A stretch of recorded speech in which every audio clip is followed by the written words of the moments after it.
Pluralism and the Metaphysics of Morality by M. Ali Lakhani.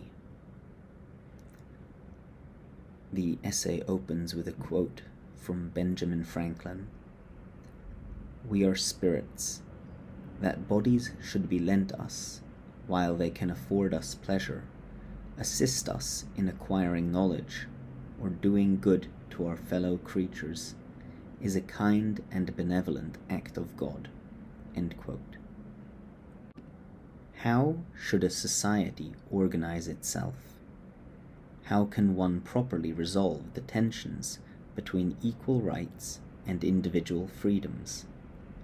At the root of both equality and freedom lies the question, what is morality? These are the fundamental questions underlying the pluralist discourse in modern societies. The motto on the Great Seal of the United States, E pluribus unum, suggests a possible nexus between pluralism and its metaphysical origins. The philosophy of Dostoevsky's Ivan Karamazov, "If God is dead, then everything is permitted," suggests a similar nexus between morality and its spiritual foundations. Without this nexus, there can be only error. There are two errors that must be guarded against in the pursuit of truth or reality. These are reductionism and relativism. Both errors derive from a denial of the traditional metaphysical principle that reality, being absolute, can be neither reduced to the conditions of existence, hence reductionism, nor excluded from it, hence relativism. A corollary of this principle is that truth has a transcendent aspect entailing faith, as well as an immanent aspect manifesting as the spirit/intellect. It is as dangerous, therefore, to isolate either of these aspects as it is to ignore them. The isolation of faith, or the denial of the intellect, is a reductionist tendency and can lead to a sclerotic dogmatism and the tyranny of fundamentalism, while the isolation of the intellect, or the denial of faith, is a relativist tendency and can lead to an extreme subjectivism and anarchy. The corrective of dogmatism is deconstruction, and vice versa. Between these two lies the field of engagement, the narrow pathway between reductionism and relativism, the straight path of tradition.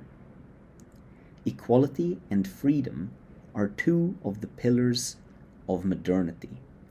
These are also two of its grandest illusions. For neither equality nor freedom can truly exist extrinsically in reality. Intrinsically, and from the traditional perspective, they exist only as the attributes of the spiritual dimension of reality.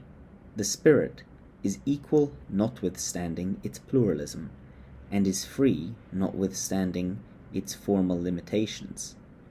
To understand equality and freedom otherwise is to commit the errors of reductionism in the case of equality, or relativism in the case of freedom. Outside of its spiritual dimension, equality tends to become a homogenizing force that reduces itself to the harmony of the lowest common denominator, whatever that may be, however devoid of spiritual value, while freedom tends to become a permissive liberalism that manifests in the privatization of morality, however devoid of virtue. Much of the pluralist discourse centers on the term value. Equality and freedom are touted as fundamental values, and many a modern society is founded on these values enshrined in a Bill of Rights or Charter of Rights and Freedoms. Tradition focuses on virtue rather than on value. To be virtuous automatically entails a limit on freedom, a limit that is sometimes expressed as conscience or responsibility. It incorporates the notion of a hierarchical society in which authority derives from virtue, in which diversity is embraced through the moral intelligence of love rather than atomized or homogenized by recourse to secular values.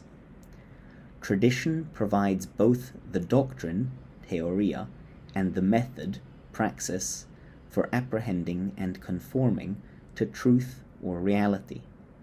From the perspective of tradition, truth is presence, the meeting point of knowledge and love, of intellect and will. The ontological reintegration of knowing and being expresses itself as virtue. Morality, from the traditional perspective, is, thus, more than merely a form of good behavior.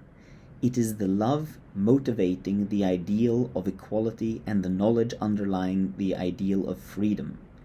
It is the spirit that conforms to the truth it embodies.